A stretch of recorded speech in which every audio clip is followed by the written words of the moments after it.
Have you ever heard of a man whose fiery words sparked a revolution that would change the course of world history? A man who, though often overlooked, was the catalyst for the only successful slave revolt in modern times. Today, we're diving deep into the life of the legendary Dutty Boukman, the spiritual leader and warrior who ignited the Haitian Revolution. Let's travel back to the 18th century. Our story begins not in Haiti, but on the island of Jamaica, then under British rule. The exact birthplace of Boukman is debated by historians, with some suggesting he was born in Senegambia in West Africa before being captured and enslaved. What we know for certain is that in Jamaica, he was given the name Boukman, which translates to bookman. This wasn't a coincidence. Dutty Boukman was literate, a rare and dangerous skill for an enslaved person at the time. He was known to read, likely the Bible, which gave him a unique perspective and authority among his peers. But his learning wasn't just confined to Christian texts. He was also a hungan, a Vodou priest, deeply connected to the spiritual traditions of his African ancestors. This blend of literacy and spiritual leadership made him a formidable figure. Life in Jamaica was brutal. The British sugar plantations were notorious for their cruelty. Boukman, with his intelligence and rebellious spirit, was deemed a troublemaker. It's said that he taught other enslaved people to read, a direct defiance of the slave owner's control. Fearing his influence, his British master sold him to a French plantation owner. This single act, meant to silence him, would instead place him at the heart of what was about to become the most volatile colony in the world, Saint-Domingue, what we now know as Haiti. Upon arriving in Saint-Domingue, Boukman found a society at its breaking point. It was the most profitable colony in the world, the Pearl of the Antilles, producing half of the world's sugar and coffee.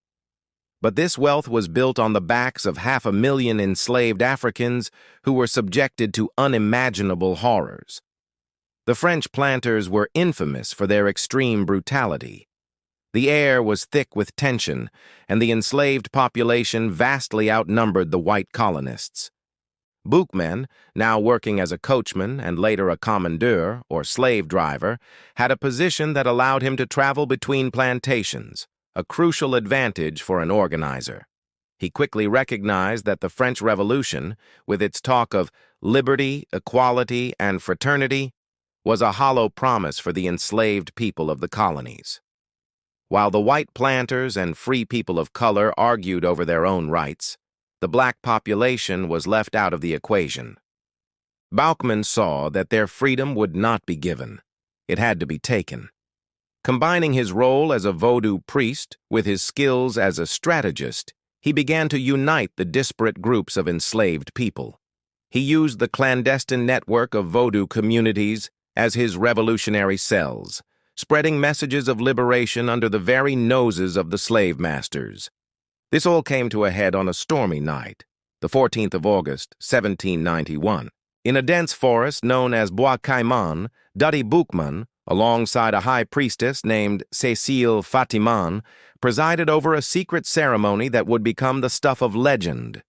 In the pouring rain, surrounded by delegates from the surrounding plantations, Boukman delivered a powerful speech in Haitian Creole. He spoke not just of physical freedom, but of spiritual warfare. He invoked the gods of Africa, casting aside the god of the oppressors who demanded suffering. He declared that their God commanded them to fight for their cause, to throw off the chains of bondage. During the ceremony, a black pig was sacrificed, and those present drank its blood, sealing a sacred pact to fight to the death for their freedom. This was not just a call to arms, it was a spiritual consecration of the war to come. This event, the Bois Caïman ceremony, was the spark. It unified thousands under a single banner and a single divine purpose, liberty or death.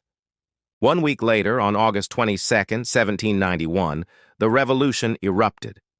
Plantations across the northern plain of Saint-Domingue went up in flames.